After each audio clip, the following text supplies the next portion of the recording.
egyszerű családból származom, paraszt emberek voltak a szüleim, és hát ott az éneklés az napirenden volt, úgyhogy kimentünk a szőlőbe, reggeltől estig nem tudtunk mit csinálni, csak énekelni. Erről regéket tudnék mesélni, hogy mik történtek ott, de nem ez a lényeg, hogy az öntudatra ébredés, amit te kérdeztél, az akkor történt, akkor már jártam zeneiskolába, nagyon hamar elkezdtek, odalököttek az énektanárnőhöz. Hol volt? Egerben történt, és ott van egy nagyon emblematikus tanár, Ida néninek hívják. Több férje volt, és ezért mindig az vezeték nevét lehagytuk, és maradt az Ida néni. Nagyon-nagyon művelt, és nagyon emocionális, impulzív személyiség volt. És akkor már tanított engem mindenfélékre, és ezt az áriát, tehát ezt tudjuk, hogy ez nem szoprán. Hány éves lehettél? 13-14.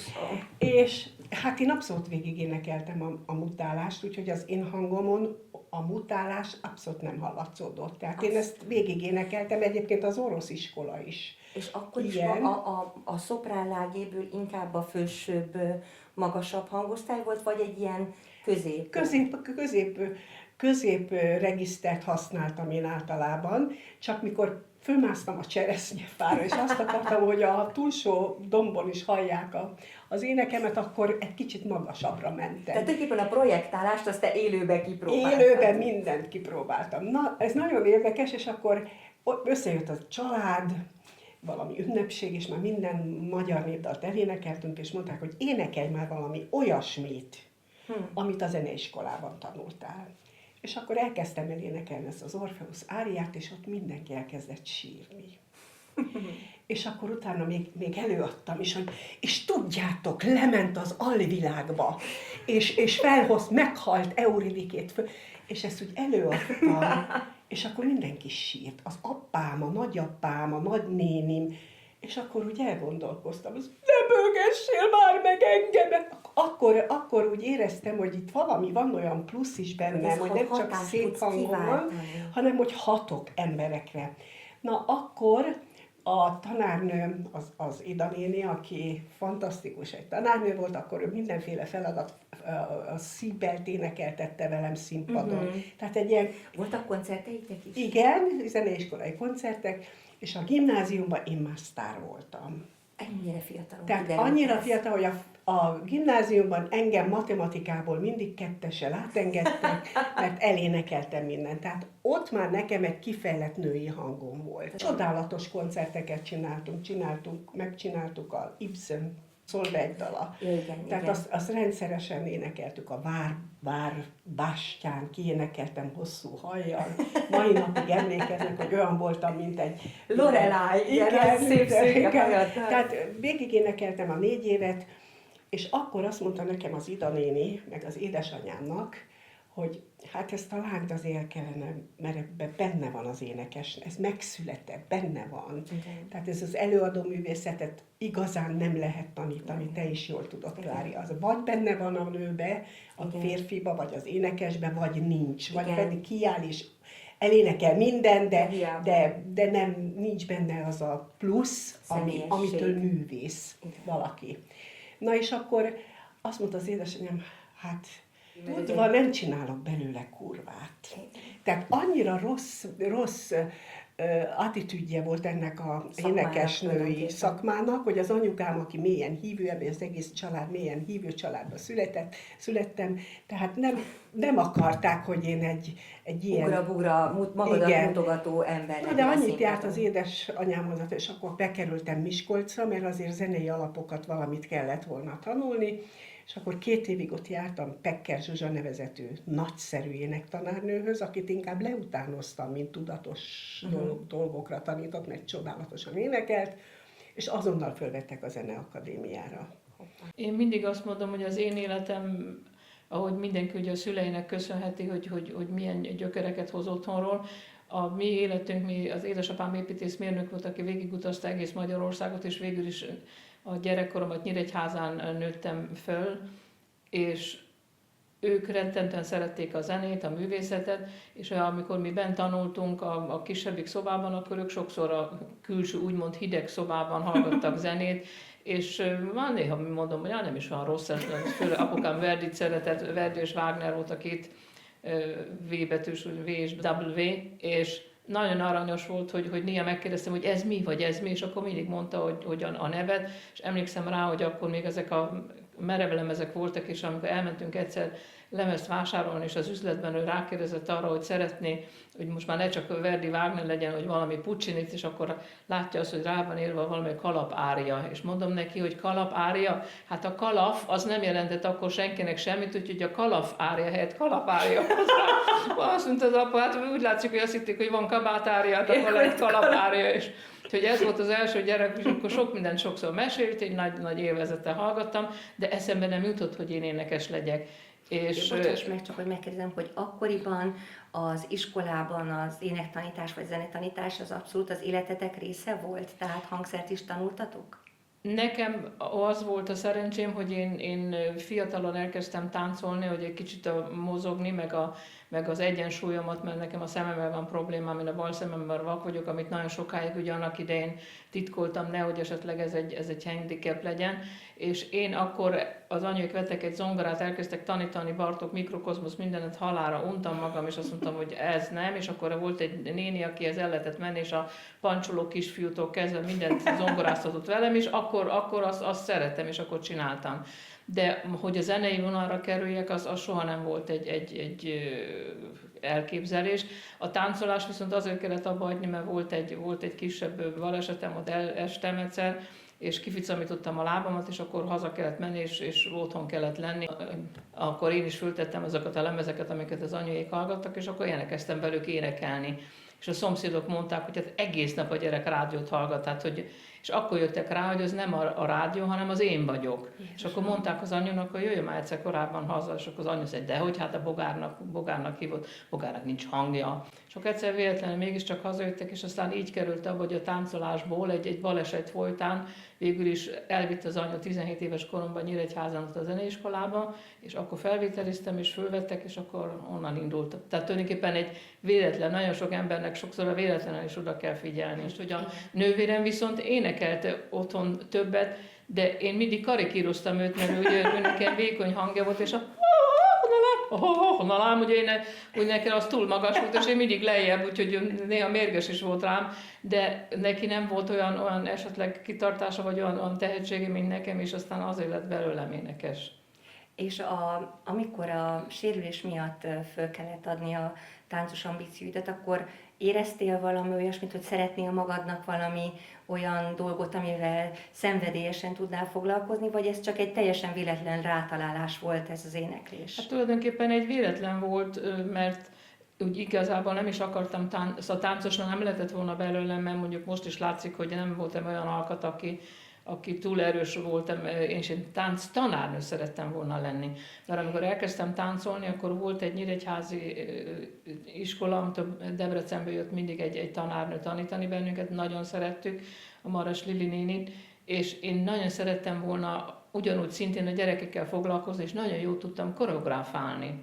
És az volt egy szenzáció, hogy tehát ki tudtam élni, tehát volt nagyon sok ötletem, minden, és sokszor volt, hogy a Lili néni átadta nekem az órát, hogy foglalkozz a gyerekekkel, és nagyon szerettem.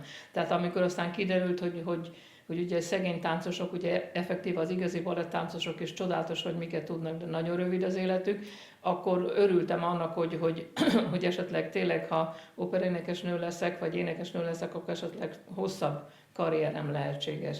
És ez egy tényleg a véletlen folytán. Ez nagyon érdekes, hogy az én életemben talán mindig annak köszönhetem a karrieremet, hogy mindig volt valaki, aki, hát nem jó szó, hogy ellenfél volt, de egy valaki, aki ellen majdnem mindig kijátszottak.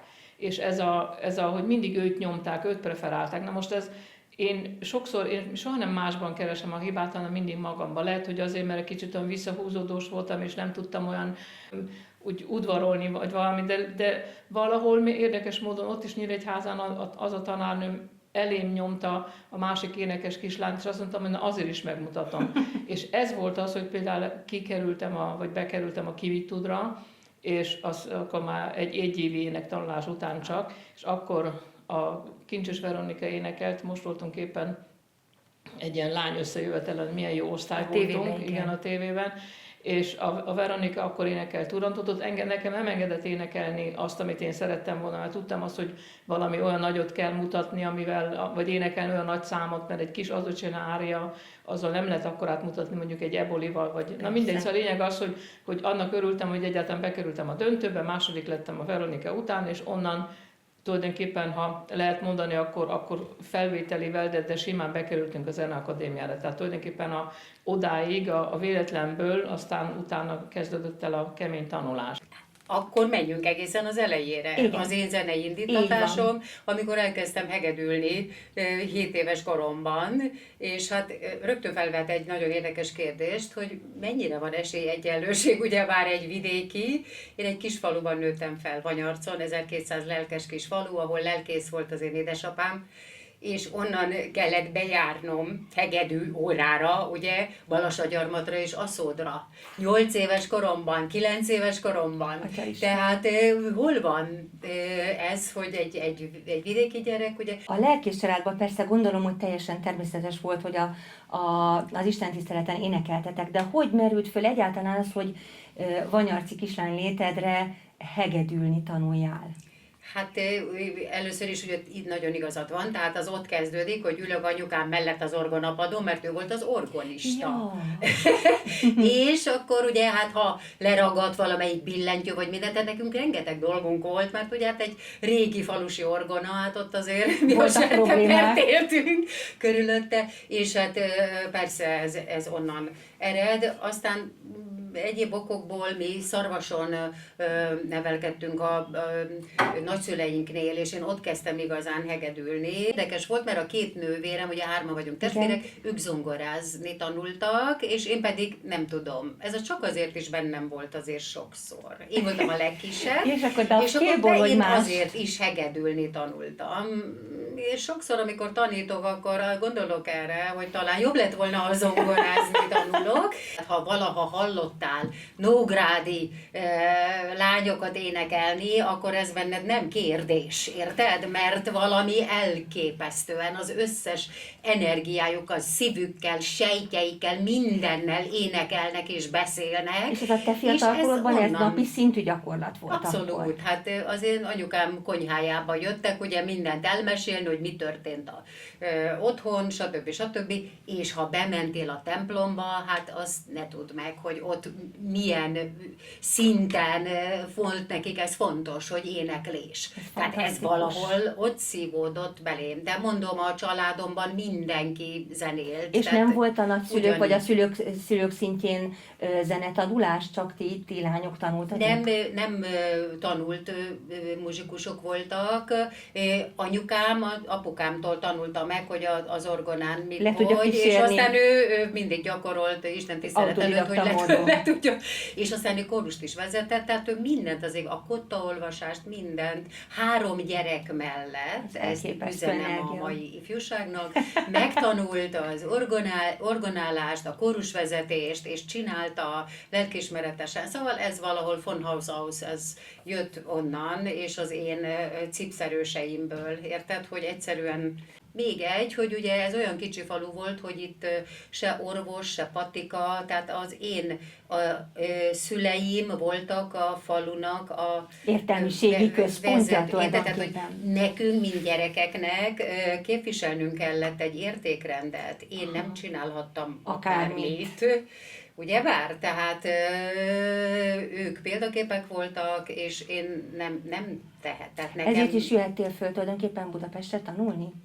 Végül is egy olyan döntés volt, hogy a nővéreim ugye egyetemre jöttek, és akkor én gimnáziumba jöttem, és együtt laktunk albérletben, hát és az egy elképesztő lökés volt megint itt, ugye, hogy akkor Móricz Zsigmond gimnáziumnak hívták, de most ugye ez a Bármadas gimnázium, igen. Ugye oda jártam, bekerülni egy budapesti gimnáziumba, mégpedig egy elit gimnáziumba, tehát az volt, ugye, már akkor is zeneoktatásba, ahol nekem meg kellett felelnem megint. Igen. De nem úgy megfelelni, mint ahogy sokszor találkozom most a gyerekekkel, hogy megnyomorított a lelkük, mert állandóan ez van, hogy kiadják, és teljesítsek, és megfelelni, hanem azért, mert én ebben nevelődtem. És tehát nekem ez természetes volt becsületbeli neked. kérdés volt, hogy ezt meg kell oldani, meg kell csinálni, ahogy bírom. Mindegy, hogy sikerül, de csinálni kell. De mi az, amikor én tudatosan elkezdem használni az énekhangomat, a testemet, mint hangszert, ugye? Tehát a hangképzésnek, az egyéni hangképzésnek ez a lényege valahol. És ezt én is valahogy megéltem. Akkor voltak osztálytársaim a gimnáziumban, akik jártak magánénekorára. Stanci nénihez, ugye? Ő a drága kis lélek már nem volt fiatal, nagyon jól zongorázott, de szerintem nem igazán volt énektanár. Tehát akivel én mondjuk egy évecskét dolgoztam, utána már a konziba kerültem, azt kimondom ezt a nevet a Kerényi tanár úrhoz, és azt hiszem attól kezdve ez úgy nagyjából nem mehetett más irányba, és ugyanakkor vettek föl engem érettségi után a Népi Együttes kórusába, ami egy hivatásos kórus volt, és hát beutaztuk a világot, igen. Tehát akkor, amikor ugye még útlevelünk sem volt. Tehát ha olyan országba mentünk, akkor elvették az egyik útlevelet, és Mongólia, Korea, nyugatot, ugye Németország, Olaszország, mindent végigjártunk, érted? Ami hát akkor nem volt.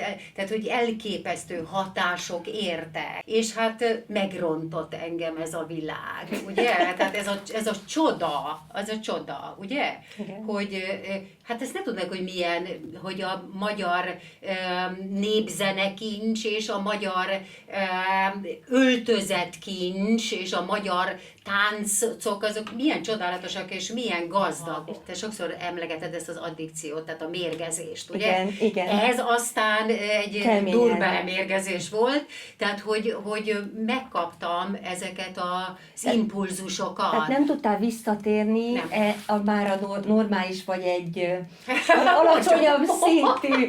Mondd csak el varázslatnak. Igen, én azt hiszem, hogy nagyon nehéz átadni azt, hogy mi történik fiziológiailag bennünk.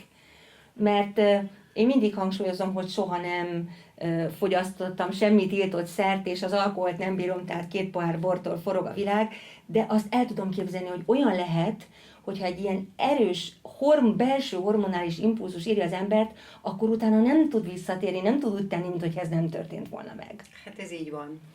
Tehát mondhatnám, hogy kísértések halmaza ért. Igen, minden szempontból egy olyan impulzusok érhettek. És akkor téged. ezekre nekem mind valamiféle választ kellett adnom. Hát ezek ott voltak napi szinten, érted? Valami gyönyörűség.